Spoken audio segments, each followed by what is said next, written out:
Eu queria começar aqui minha participação fazendo uma pequena provocação. Um companheiro nosso falou, ele perguntou, de brincadeira, obviamente, onde é que a gente pode comprar armas?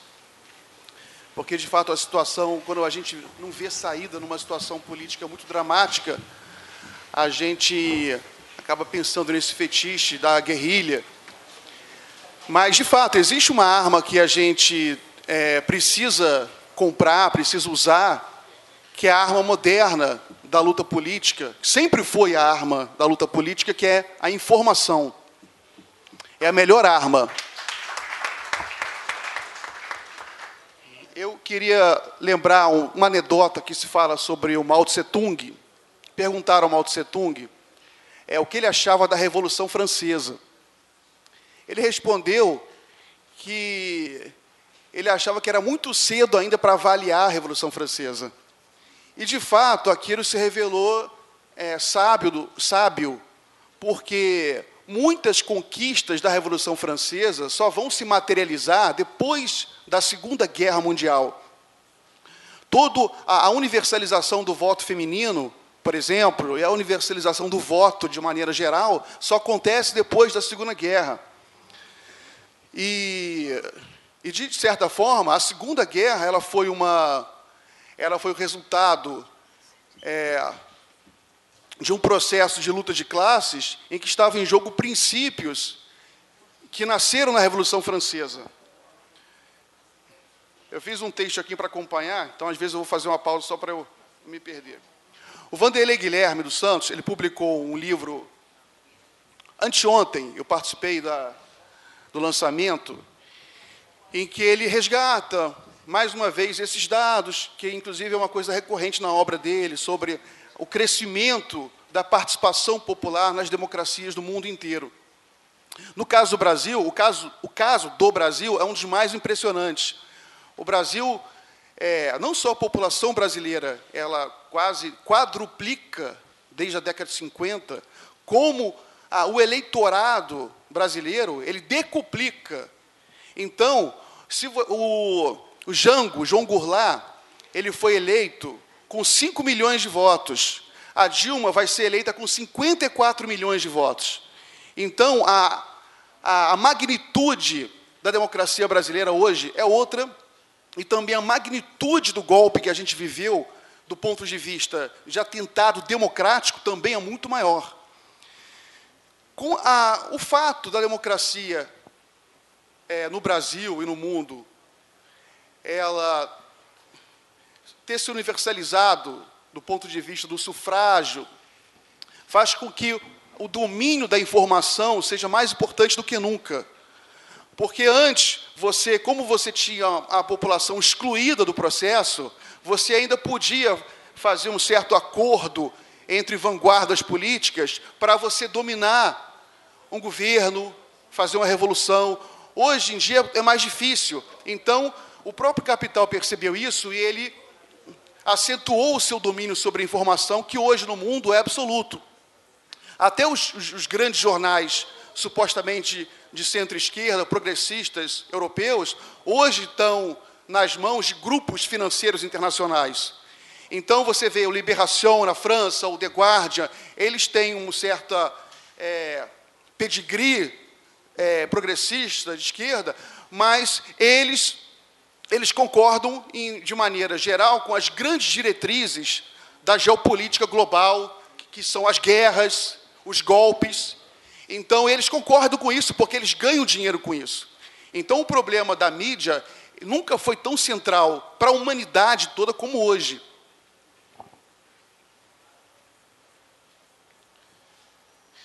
A questão do golpe que a gente viveu em 2016, ele fica claro não só na manipulação inescrupulosa do instrumento jurídico, do impeachment, mas, sobretudo, nas decisões posteriores do governo.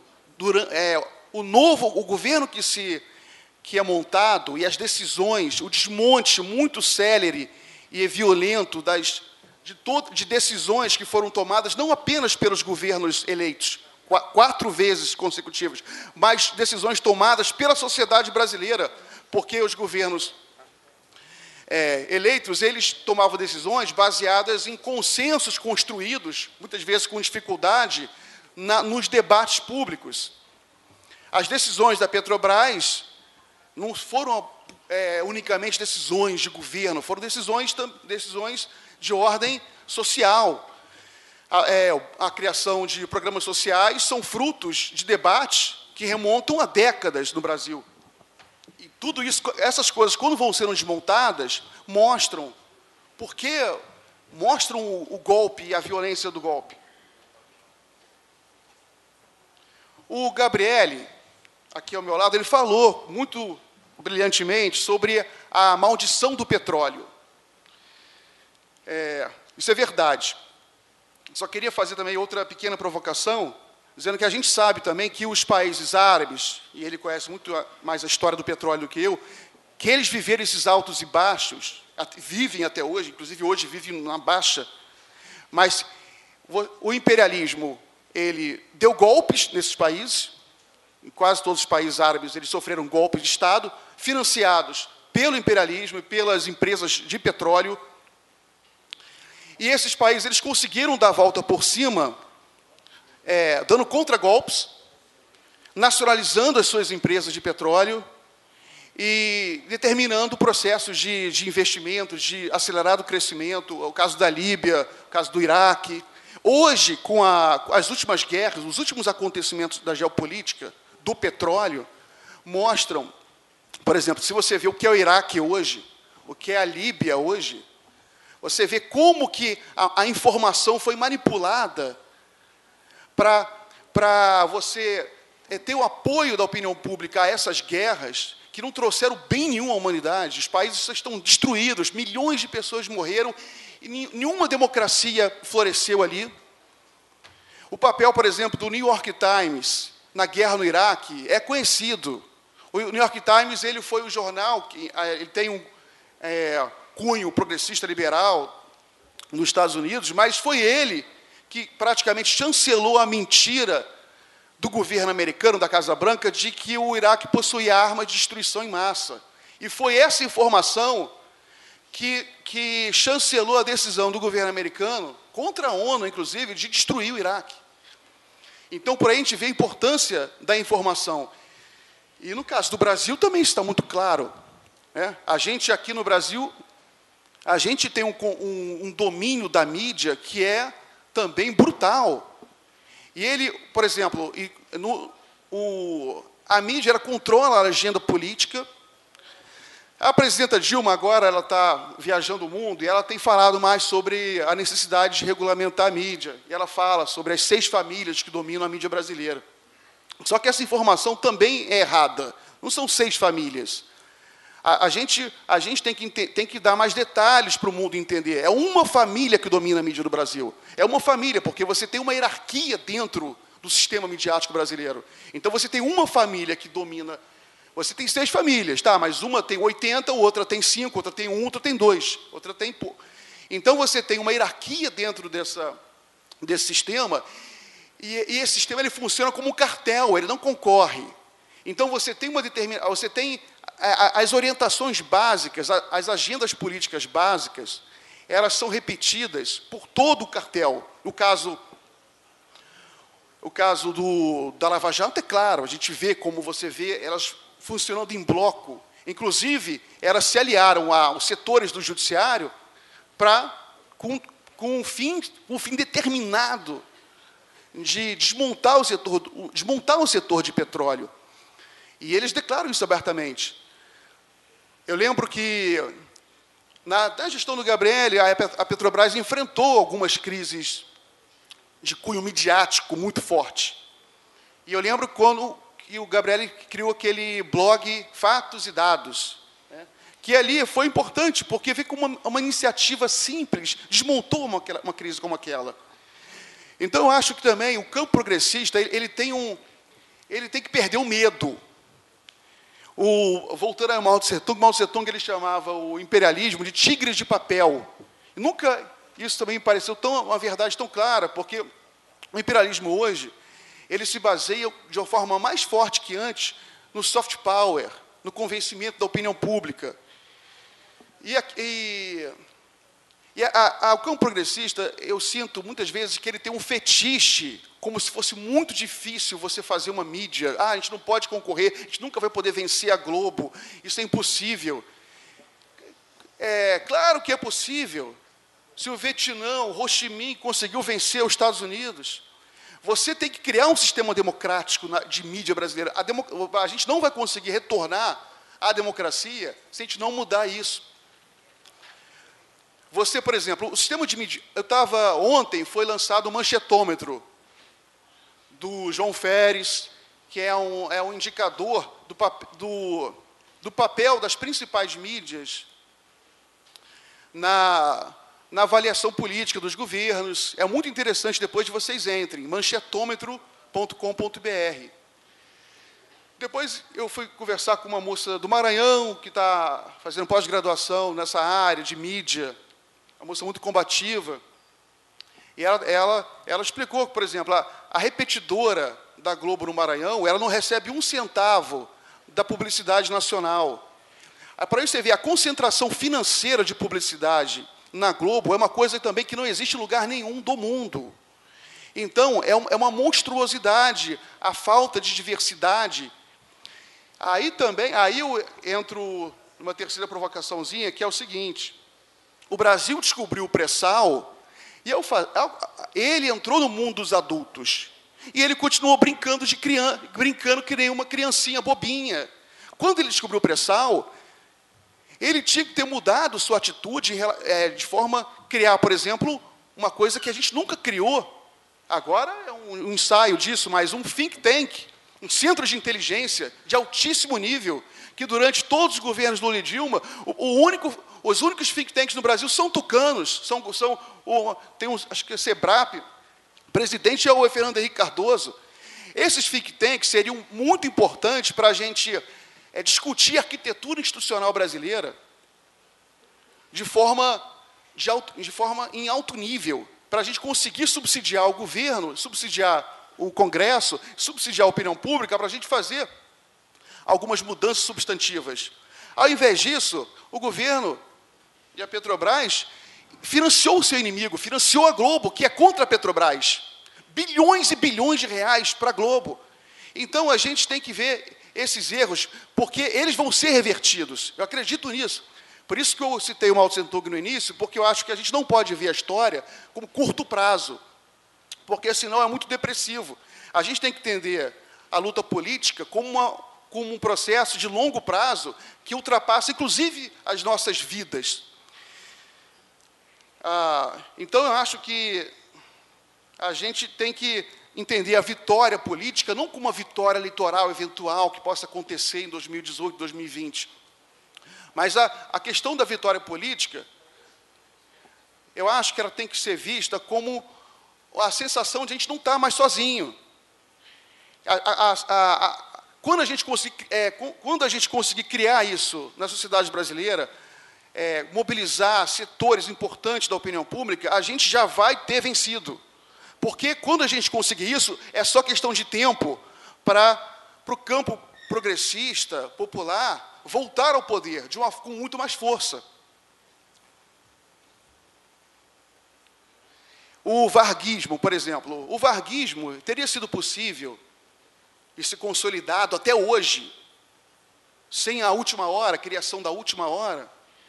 Então, o capital ele vai destruindo a comunicação progressista até hoje. Aí ele só consegue destruir o varguismo hoje, porque a grande mídia está única aí. Você vê a ditadura. Por que houve a ditadura militar? Uma das razões foi justamente quebrar toda a mídia progressista. Quando você termina a ditadura militar, a mídia brasileira era um deserto, onde você só tinha aqueles órgãos que tinham apoiado a ditadura. E esses órgãos estão aí até hoje. E a gente não fez um debate sobre esse problema, um debate mais agudo. É sobre a indústria nacional, né? E sobre a Lava Jato. E eu, humildemente, falo sobre isso, eu sou blogueiro, mas eu escrevo todo dia sobre isso, então eu procuro estudar esse tema, e a gente sempre fica na dúvida, por quem interessa isso? Quem interessa a destruição de setores inteiros nacionais? Quem interessa? A única resposta convincente que me vem à mente é a indústria estrangeira, porque é ela que está sendo beneficiada. Então, é evidente que a gente tem que construir a partir dessa percepção. Né? Mas isso é complicado, porque a análise política de fatos que acontecem hoje é muito difícil, porque a gente não tem as informações todas em nossas mãos. Uma das características do processo geopolítico, do golpe, é justamente a ocultação das informações estratégicas. É o que o Roberto Marinho falava. O que importa não é o que eu publico, é o que eu não publico. Isso aí que é o grande poder dessa mídia. O Mélenchon, candidato agora da esquerda francesa, que teve uma boa votação, mas não chegou ao segundo turno, ele tem enfatizado muito a questão do partido midiático, que é global. É um partido da mídia que se organiza de forma internacional e que é o representante de setores, sobretudo financeiros, do capital. A imprensa escrita, hoje, por exemplo, não dá muito dinheiro. Então, toda ela está na mão de grupos financeiros internacionais. Eu, por exemplo, entrevistei o Aragão, ex-ministro da Justiça, subprocurador-geral, e eu nem publiquei essa entrevista ainda, porque eu estou ainda editando um vídeo. E ele fala sobre a Operação Carne Fraca, né, que ele fica muito indignado com a maneira irresponsável como a Polícia Federal orientou e se comportou nessa operação.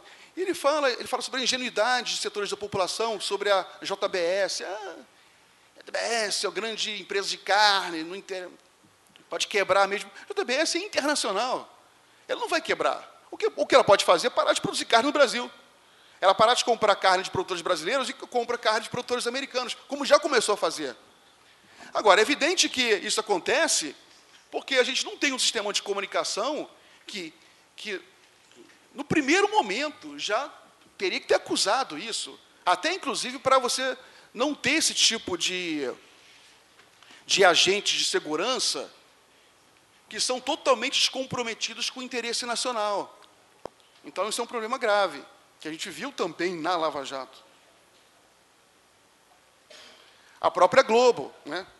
Vocês sabem que o Cafezinho publicou a notícia da sonegação da Globo. A Globo ela montou 14 empresas offshore no exterior, tudo para sonegar a compra dos direitos da Copa de 2002.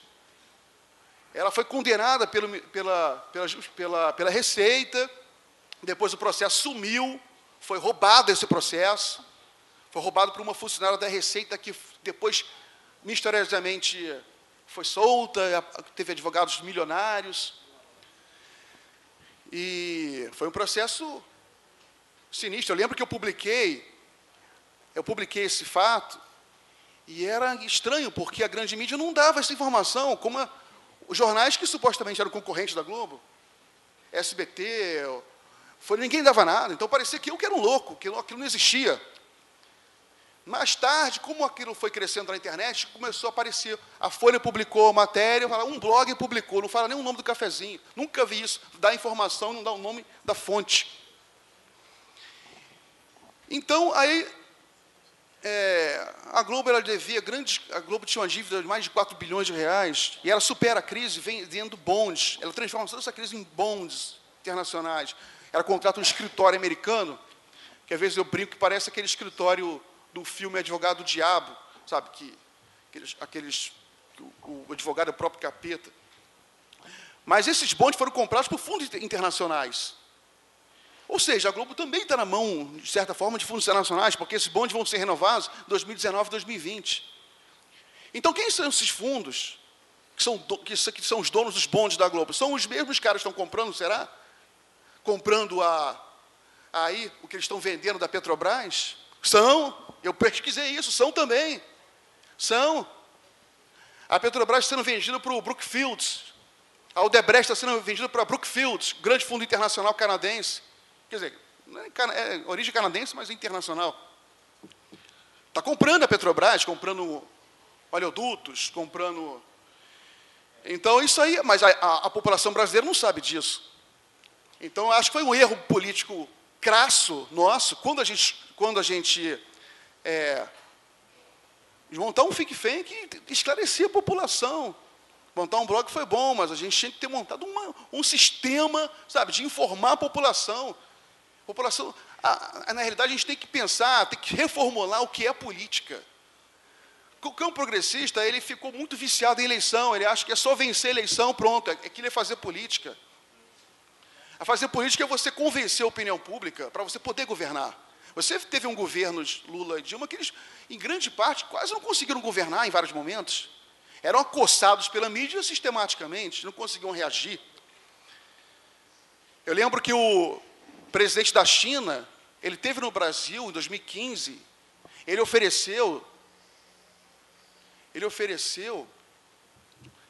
se eu não me engano, 50 bilhões de dólares para fazer a ferrovia transoceânica. Aquilo poderia gerar, sei lá, 10 milhões de empregos. Acabava com a crise, não tinha nada, acabava com golpe, acabava com tudo. Mas a mídia não falou nada, o governo já estava completamente paralisado pelo processo parlamentar. E o Brasil perdeu essa oportunidade. Essa oportunidade não pode voltar a acontecer, porque a China e ao Brasil interessa uma ferrovia transoceânica para ela comprar a soja e o ferro do Brasil direto, de uma forma mais fácil. O que é estranho é como a burguesia brasileira é medíocre. É como se ela não existisse. É evidente que uma ferrovia transoceânica faria com que ela ganhasse bilhões de dólares, porque reduziria seus custos. Então, essa mediocridade da burguesia brasileira, a esse fato eu não consigo explicar. Porque aí você entra, inclusive, na seara psicológica dessa burguesia brasileira, como ela é entreguista. Talvez uma explicação seja o fato dela viver de juros, viver de renda. Ela não tem muito interesse em fazer grandes investimentos. Sobre a questão dos juros, por exemplo, a população brasileira, ela não sabe que o caso dos juros é monstruoso. E não é mostrado na novela. Não tem novela das 8 que mostre isso. Por exemplo, ontem, eu até republiquei isso no cafezinho. O juro rotativo de cartão de crédito está crescendo. Está crescendo. 490% o juro rotativo de cartão de crédito. 490%, quase 500%. O segundo lugar no mundo é 20%, ou é 12%. O segundo lugar no mundo. Ou seja, você paralisa completamente o principal sistema de pagamento de internet. E a internet é o motor da economia moderna. Na China, o setor que está levando a economia chinesa a crescer é a internet, domesticamente, né? Eu tenho conversado com alguns chineses, eles falam, não, hoje em dia os chineses compram até maçã pela internet. Como é que um país tem 500% de juros e a população brasileira não sabe que isso não existe em lugar nenhum do mundo? Porque a informação, ela não é apenas um número. A informação, ela é uma emoção. A informação é uma emoção. Não adianta você saber que o juro é 500%. Você tem que saber aquilo. E você tem que saber, mas você tem que saber com o nível de consciência com o qual você sabe aquilo. Aquilo é informação. A informação é um processo que tem um emissor e tem um receptor. Se o cara recebe aquela informação de que o juro do cartão de crédito no Brasil é 500%, bovinamente, não, é a vida. Então, ele não recebeu aquela informação. Para receber aquela informação, ele tem que saber que o segundo lugar no mundo é 12%, que o motor da economia moderna é a internet, e que o principal meio de pagamento é o cartão de crédito. Eu sofro muito com isso, sou empresário, sou blogueiro. Eu vivo de assinatura, eu vivo de vender livro virtual, vender as coisinhas para sobreviver. Isso me prejudica muito, porque as pessoas não conseguem comprar do meu blog, está entendendo? Então, me prejudica muito essa coisa do cartão de crédito. Isso não é falado, isso não está na pauta. A imprensa só fala em Lava Jato, Lava Jato, Lava Jato, de delação com a última delação, do última delação, e o povo brasileiro não fica sabendo dos principais problemas da sua vida. Então, eu acho que a gente tem que entender a questão da mídia como central, e as pessoas que fazem política têm que entender como central, os engenheiros, todo mundo que faz política, que se organiza, tem que entender a informação como central, porque sem informação não existe nada, não existe política. Então, o que fazer? Né? Investir em armas? Sim, armas. Em informação. A gente tem que investir nisso, sem medo. E sem fetiche também, como se, não, a gente nunca vai conseguir vencer o poder da Globo. O número de assinantes da Globo caiu brutalmente ano passado. Eu até brinquei, fiz uma brincadeira no cafezinho, que o cafezinho hoje está com mais de 100 mil pessoas por dia que entram. E o número de assinantes da Globo, do jornal O Globo, caiu para 92 mil. Sei que, em comparação, é só uma forçação de barra, mas eu brinquei que o cafezinho tem a audiência superior ao número de assinantes da Globo. Claro que a força da Globo não é o número de assinantes de jornal impresso. A força da Globo é a TV aberta. Entendeu? Agora, também o brasileiro não sabe que isso é um absurdo, que é grotesco, que não existe em lugar nenhum do mundo, que não é democrático, não é nem capitalista, é pré-capitalista, porque, por exemplo, a burguesia brasileira vai ter que entender em algum momento o prejuízo que ela tem com o monopólio da informação, em que o cara que anuncia, o cara não consegue anunciar nada, tem que pagar 500 mil reais para anunciar um negocinho. Se você tivesse uma informação mais democratizada, você facilitaria os negócios das empresas brasileiras, tudo fluiria, os investimentos fluiriam com mais celeridade. E, então, a universidade pública, eu vou terminar falando sobre a universidade pública, que está sob ataque no Brasil hoje. Eu sou do Rio de Janeiro, a UERJ. A UERJ está devastada, os professores não estão recebendo há meses. Ela está devastada. Eu me formei na UERJ. A universidade ela vai ter que se defender. E você ainda tem ministro do STF falando, temos que achar um novo modelo, se referindo aos Estados Unidos, né? Que é uma estupidez muito grande, porque, primeiro que não informa, aí voltamos à informação, não informa a população que os Estados Unidos também tem universidade pública, os Estados Unidos, o centro de Berkeley, um dos maiores do mundo, tem universidades comunitárias, e as universidades americanas, elas foram criadas também, isso ninguém fala, a Globo não vai falar isso, pelo imposto sobre herança, que o Roosevelt elevou para 75%. Então, o mundo não sabe, aí ficam os coxinhas falando, nenhum lugar do mundo é socialista. Eles não sabem de nada, porque, na realidade, o que os Chomsky falavam nos anos 60, os Chomsky falavam que a inteligência americana, liberal, ela aplicava o socialismo interno para os Estados Unidos e o neoliberalismo para fora, para os trouxas do terceiro mundo. Porque dentro dos Estados Unidos, eles têm tudo. Você vai em Nova York, você tem aluguel social, você tem aluguel congelado, você tem um metrô, que é fantástico, é um metrô todo pertence ao governo, nível de investimento público altíssimo.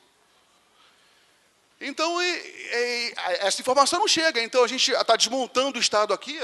A questão da Petrobras, por exemplo, é central. Né? A Petrobras, as grandes companhias de petróleo são estatais. A importância de você ter um sistema integrado. Eu vejo aqui o Gabriele chocado. Como é que eles estão desmontando uma coisa perfeita aqui, que a gente ia fazer um grande país. E é por estupidez, porque nem analisando do ponto de vista puramente capitalista faz sentido, porque eles estão desmontando coisas que dão dinheiro para os empresários. Mas você tem uma coisa no Brasil que não é capitalista, pelo menos não do ponto de vista do interesse nacional. É capitalista do ponto de vista dos fundos internacionais. Então, eu acho que, como solução, a gente tem que apostar na mídia. Então, isso não é tanto mistério. Então, a gente tem que criar programas de TV na internet, sabe, se juntar, fazer iniciativas desse sentido. A universidade tem que fazer isso. Então, quando a pessoa pensar em política, a pessoa pensa mídia. E quando eu for fazer uma campanha política, não adianta dar 60 milhões para o marqueteiro, terminar a campanha, esquece tudo. Não, se fizer um contrato com o marqueteiro, então contrato com você e você fica o primeiro ano ajudando a gente. Mínimo, sei lá, você tem que...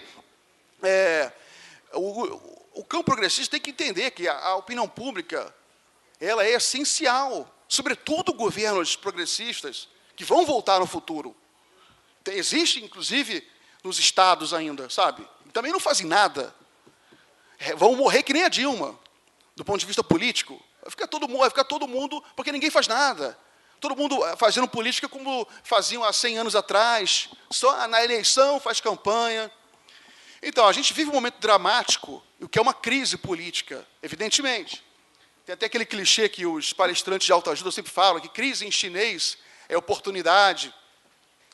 Na realidade, depois a gente vai ver que, na realidade, tem um ideograma chinês que mostra que crise é representada em chinês como perigo e oportunidade. São dois ideogramas, um é perigo e outro é oportunidade. A crise é um perigo, mas também é oportunidade, para a gente reformular e mudar tudo.